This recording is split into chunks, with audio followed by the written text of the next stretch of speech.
मंत्री से निवेदन करना चाहता हूं, आपका वर्ल्ड टूर से थोड़ा वक्त निकाल करके नेता प्रतिपक्ष के इस स्लाइड को देखिए।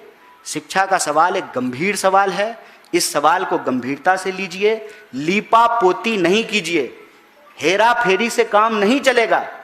आप पेपर लीक पे चुप्पी तोड़िए और यह जो लीक प्रधान है, धर्मेंद्र प्रधान नहीं है, लीक प्रधान है, इससे इस्तीफा लीजिए, एनटीए को बैन कीजिए, एक ट्रांसपेरेंट एग्जामिनेशन इस देश में कंडक्ट कराने के लिए एक कैपेबल इंस्टीट्यूशन को एस्टेब्लिश कीजिए। और जो पेपर लीक के दोषी हैं, मैं आपको याद दिला दूं, अभी बेशर्मी से आकर के भाजपा का एक नेता कह रहा था कि 3 दिन के बाद एग्जाम है। 3 दिन के बाद एग्जाम है? ये पहली बार कोई पेपर लीक हुआ है? और ये गारंटी लेगी सरकार कि ये आखिरी पेपर लीक है? जब नीट के पेपर लीक का मामला चल रहा था तो सीबीएसई का मामला हो गया, सीबीएसई का मामला चल रहा था तो एसएससी का मामला हो गया, एसएससी का मामला चल रहा था तो फिर किसी और बोर्ड का मामला हो गया।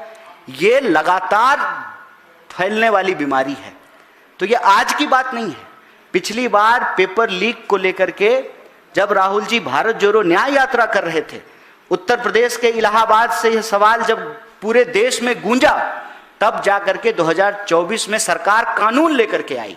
लेकिन उस कानून की दिक्कत यह है कि पेपर लीक होने के बाद क्या करेंगे, पेपर लीक को रोकेंगे कैसे, इस बात की जो है कोई व्यवस्था उस कानून में नहीं की गई है। तो जो पेपर लीक के दोषी हैं उनके ऊपर सख्त कार्रवाई हो, धर्मेंद्र प्रधान का इस्तीफा हो, लिपापोती मत कीजिए। एक अयोग्य व्यक्ति को इस मंत्रालय से उठा करके उस मंत्रालय में रख देंगे, एक भ्रष्ट डायरेक्टर को यहां से उठा करके उस डिपार्टमेंट में रख देंगे, उससे अयोग्यता खत्म नहीं होगी, यहां की अयोग्यता दूसरी जगह पे फैलेगी। तो हेरा फेरी मत कीजिए, धर्मेंद्र प्रधान का इस्तीफा लीजिए और बैन करना है तो एनटीए को बैन कीजिए। अभी आप टेलीग्राम बैन कर रहे हैं, कल को व्हाट्सएप बैन करेंगे, क्या अगले दिन आप इंटरनेट बैन करेंगे? समस्या की जड़ यह है कि पेपर लीक एनटीए की वजह से हो रहा है, एनटीए को बैन कीजिए और पेपर लीक के जो दोषी हैं उस दोषियों पे सख्त कार्रवाई कीजिए। और जो नेता प्रतिपक्ष ने एक रास्ता बताया है कि आइए छात्रों की इस गूंज को सुनते हैं, जो शिक्षा व्यवस्था में कमियां आई हैं, आम लोगों का जो भरोसा उठा है, उस भरोसे को बहाल करते हैं, विद्यार्थियों से सपना देखने का उनका अधिकार उसको बचाते हैं, शिक्षा व्यवस्था को बेहतर करते हैं। तो आपके माध्यम से हम देश भर के विद्यार्थियों से अपील करते हैं कि ये आपकी गलती नहीं है, आप फेल नहीं हुए हैं, आपके माँ बाप फेल नहीं हुए हैं, तो आप अपने आप को सजा मत दीजिए। करबद्ध निवेदन है इस देश के विद्यार्थियों से कि आपको कोई भी एक्सट्रीम स्टेप लेने की जरूरत नहीं है। आप कायर नहीं हैं, कायर वो लोग हैं जो झूठ बोल रहे हैं, कायर वो लोग हैं जो आपका सपना चुरा रहे हैं, कायर वो लोग हैं जो आपका पेपर चुरा रहे हैं। आप खुद को सजा मत दीजिए और ऐसी परिस्थिति में आप खुद को अकेला नहीं समझिए। कोटा में जो प्रेजेंटेशन नेता प्रतिपक्ष ने रखा है, आने वाले दिनों में छात्रों की ये गूंज पूरे देश में हुंकार का रूप लेगी। आप अपने आप को अकेला नहीं समझिए।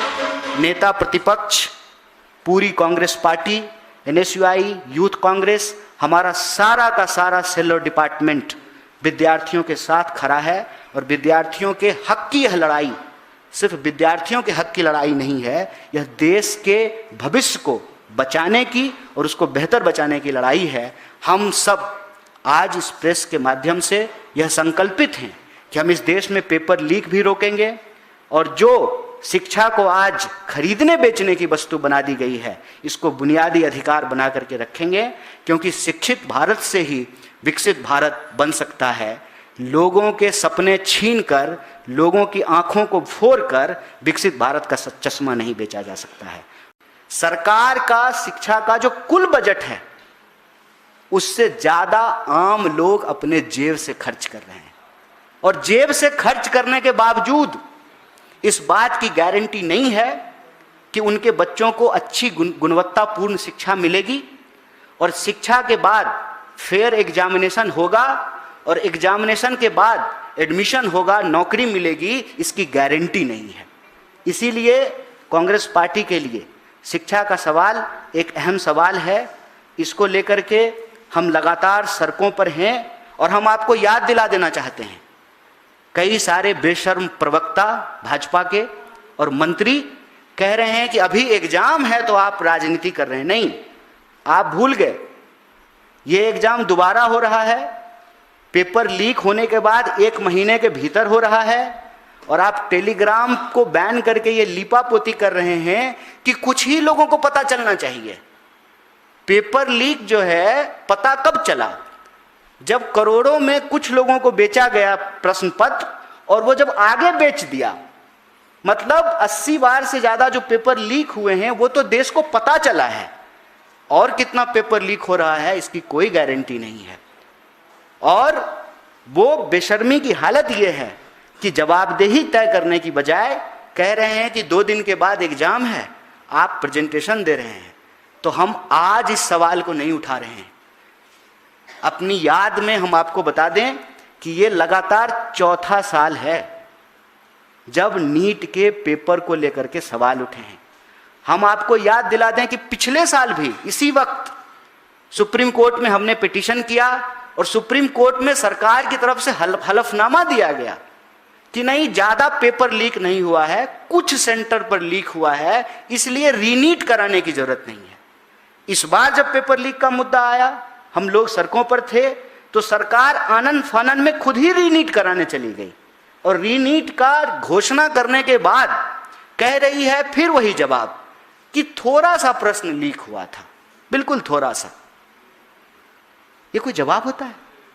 और आप बैन क्या कर रहे हैं? टेलीग्राम। पेपर लीक कहां से हो रहा है? ब्यूटी पार्लर से।